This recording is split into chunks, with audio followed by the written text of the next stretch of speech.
She was home at 9:30. She was always home at that time on Thursdays, sometimes a little earlier. You can't be too careful. It was always exactly 10:15 when he came home from his lodge meeting. You could set your watch by it. Her father had gotten him into this. He had agreed just to please them both, but after he joined, he found that he liked the civic service aspect of it. He was so good at organizing fundraisers and social events that he was nominated and elected to the Board of Governors as chair of the scholarship committee. He worked long and hard to support and raise money for the project. Through his efforts, they were able to fund 2 community college scholarships per year for deserving young people. She made sure she was clean and presentable when he got home. Sometimes she was in bed, but often she waited up and they talked about the previous day, how the scholarship fund was going, the mundane things married people chatted about before bed. Sometimes they made love, but usually they just snuggled together until they fell asleep. The first glimmer that something might be wrong came when she pulled into the driveway. She couldn't get into the garage. His car was parked at an angle, blocking both doors. A feeling of unease swept over her as she got out. He'd talked to her just a few minutes ago, and she'd told him she was home. Damn, she loved this house. A firm believer in apartment living, she'd let him talk her into moving here when her lease expired. It was a fairly new 3-bedroom house on a small lot. The dignity of the house was the porch that completely girdled the house.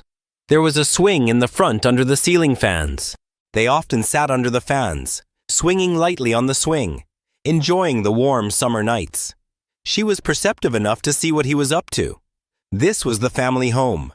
Mentally, she could even see the swings and kiddie pool in the fenced backyard. One of the happiest moments of her life so far had happened last month when they were laying a new flower bed. She threw some soil at him to get his attention. "Hey you, what did I miss a spot? No, I just needed to tell you I was ready. No, not yet. We haven't put in the fertilizer or the lime yet. We have to mix it in before we plant. That's not what I meant. I'm ready to have a baby. Good thing the flower beds are soft," she thought, as he threw himself on top of her and pinned her to the ground. Lovemaking after that was slow, gentle, more in keeping with the exchange of souls rather than bodily fluids. She had never felt so loved. Most surprising were the tears he shed. He had always been so calm, so reserved. She stepped out onto the porch and headed for the front door, trying to be as quiet as possible. "Hello, Les." She jumped up. He was sitting on the swing. The porch light wasn't on, so she didn't see him. "Jesus, Kenny, you scared me." "Come on, let's go inside." "No, stay with me for a while. Let's enjoy the breeze for a few minutes." He patted the spot next to him on the swing. "Where have you been? You said you were here, but you weren't here when I got home." She fidgeted awkwardly on the swing. "Oh, I didn't feel like sleeping. I remembered I was almost out of gas, and I didn't want to try to get any in the morning. So I drove to the corner market. There was only a quarter tank in the car." She hoped he wouldn't check it. He reached out and took her hand. "Really? I could have sworn you just got back from the Hideaway Motel on 5th Avenue. Room 69. Funny, huh? That's the room, isn't it? Jerry's a little superstitious about these things.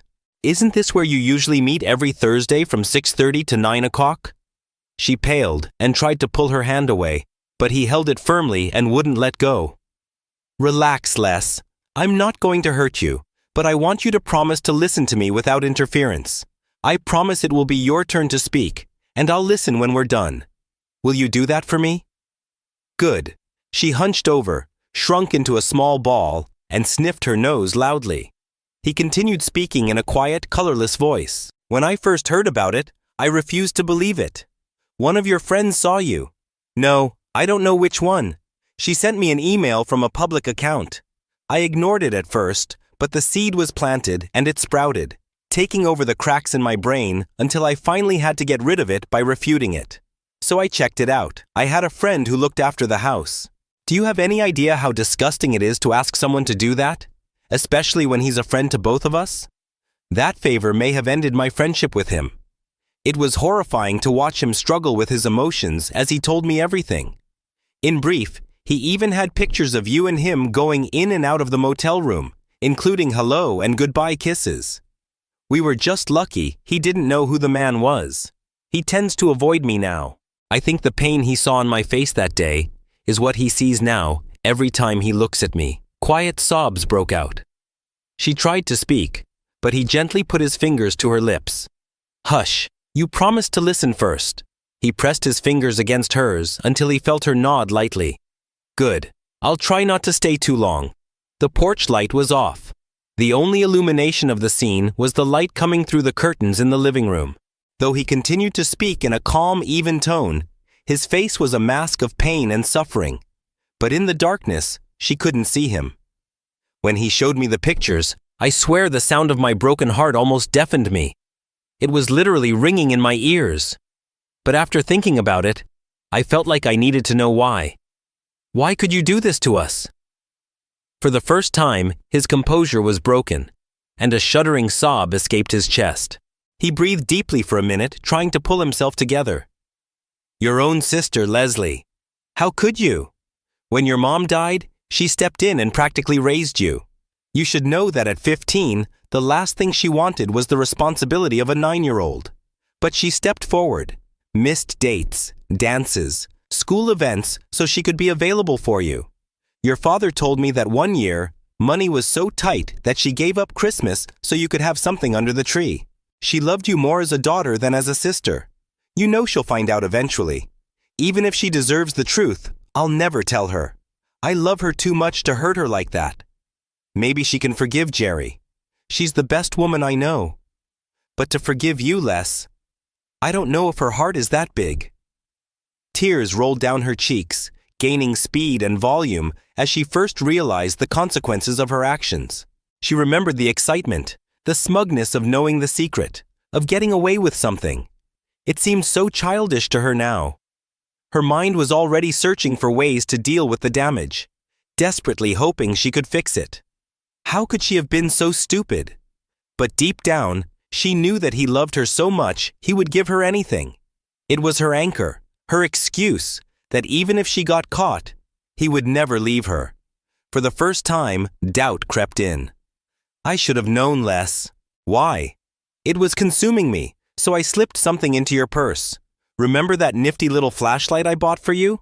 It was also a voice-activated voice recorder. It's amazing what you can find online these days. You know what struck me? There seemed to be no spark between you two. It was like, we're here, let's hook up so we can go home to our families. One time he even called it knocking back a quick piece, and you giggled and agreed. If it meant so little to both of you, why did you do it? Oddly enough, it gave me hope. If it meant so little, maybe it would be over soon. If it did, I would take my knowledge of your affair to my grave. I had a plan. I was going to change my habits, make it hard for you to have your meetings. I thought that if it meant so little, and I got in the way of getting together, dropped enough hints to scare you, you'd just give up. I even got the tape recorder out of your purse. But then I did something stupid. I listened. You want to know why I cried when you said you were ready to have our baby? It was because of that, and to me, it meant that your romance had run out of steam. He paused, silent for a moment. He took her hand and shook it a little, shushing her when she tried to speak, reminding her that she'd get her chance later. After a while, he started again. Then I listened to the damn tape. It was your undoing, Les. I heard you tell him it was the last time. When did he say forever? I swear I heard angels, but they were demons gnashing their teeth in joy. If you can't remember your answer, I still have the tape. He pressed a button on the tape, and she heard her world ending with her own words. Of course not, Jerry. Long enough to get pregnant. I love him, and I want to make sure it's his. 2 weeks after the doctor confirms I'm pregnant, you'll be back in the saddle. We may have to see each other more often. All my friends say that being pregnant turns you on all the time. Just be glad Kenny will be around to take that slack. Even in the darkness, Kenny could see how pale her face had gone. Her rapid, shallow breathing indicated the onset of hyperventilation. He waited for her breathing to return to normal. You have no idea what came into my head, Les. Ugly things. Things so evil and vile that I'm ashamed they came into my head. I was going to destroy you. Maybe kill Jerry. A slow, miserable, agonizing death. I finally calmed down and thought things through rationally. For the last 2 weeks, I've been thinking about what I was going to do. It took me a while, but I came up with the perfect revenge. I bet you're dying to know, aren't you, Les? She was terrified. Well, darling, here it is. It was so easy. I don't know why it didn't occur to me before. You won't be able to love me anymore. It'll never be Kenny and Les again. From now on, it's just Kenny. Just Leslie. We're no longer one. We'll never have children. The 2 girls I wanted, because I thought there should be more girls like you in the world, will never happen. A little boy with your grace and my size, he'll never exist.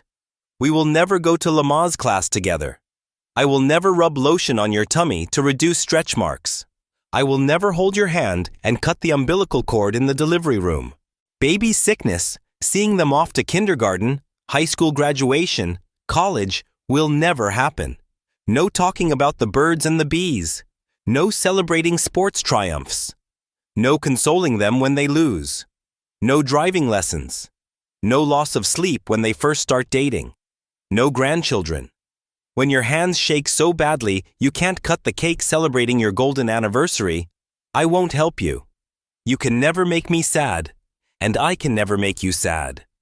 When one of us finally dies, this house we both love so much, I canceled the offer to buy it. We'll never own it together. It will never hold the memory of us again. Finally, tears came to his eyes. You killed us, Les. Just as surely as if you'd put a gun to our heads and pulled the trigger. I've thought about it a lot. I'm tired of thinking, tired of crying, tired of feeling lost and alone. There must be a good woman looking for a guy whose only talent is to love her completely, knowing that his love and trust will never be betrayed. Not next week, not next month, but soon, Les. Soon I'll start looking. She has to be out there somewhere. He let go of her hand and stood up, absent-mindedly shaking off his pants. I'm leaving now, Les. I've already taken what I wanted. It was very little. I didn't want anything to remind me of you. I didn't take a single picture of you or us together. I have enough mental images to last me the rest of my life. He reached the end of the porch and turned around. I hope you find someone, Les. Remember that when you do, I'm not going to leave town or change jobs, so we'll see each other from time to time. Please don't embarrass me by trying to talk. I'll leave quietly if I can, loudly and rudely if I have to. One more thing and I'll leave. It's up to you to tell your family. You made the mess. Clean it up however you want, as long as you don't make me the bad guy. Just say it didn't work out, and I'll back you up. Oh, I totally forgot. Oh, one more thing. Tell him to stay away from me. If I'm in a bar, restaurant, or any other public place and he sees me, he should leave. I would never hurt you physically, but he doesn't deserve anything. And frankly, I don't even know if I want to control my anger. He was about to get into the car when the shock began to pass. Running up to him, she grabbed his arm. Wait, please wait, please wait. You told me I could talk when you were done. Please sit back down. Let me explain. Beg if need be. I swear I'll never touch anyone else again. He gently removed her hand. Never, never, touch me again. I just did what I swore I would never do to you. I lied. I don't want to talk to you. I don't want to hear your explanations or excuses. I don't want to hear your promises. We're done, Les. You have no idea how sorry I am. He didn't say another word, just got in his car and drove away. She sat on the porch steps and cried uncontrollably when he left. What's your opinion about OP? Thanks for joining us in our stories where revenge is served hot. Please consider subscribing to our channel to ensure your next chef remains loyal. Tune in for the next one to get your revenge appetite fulfilled. If you're below 18, hold on. It's not for the faint-hearted.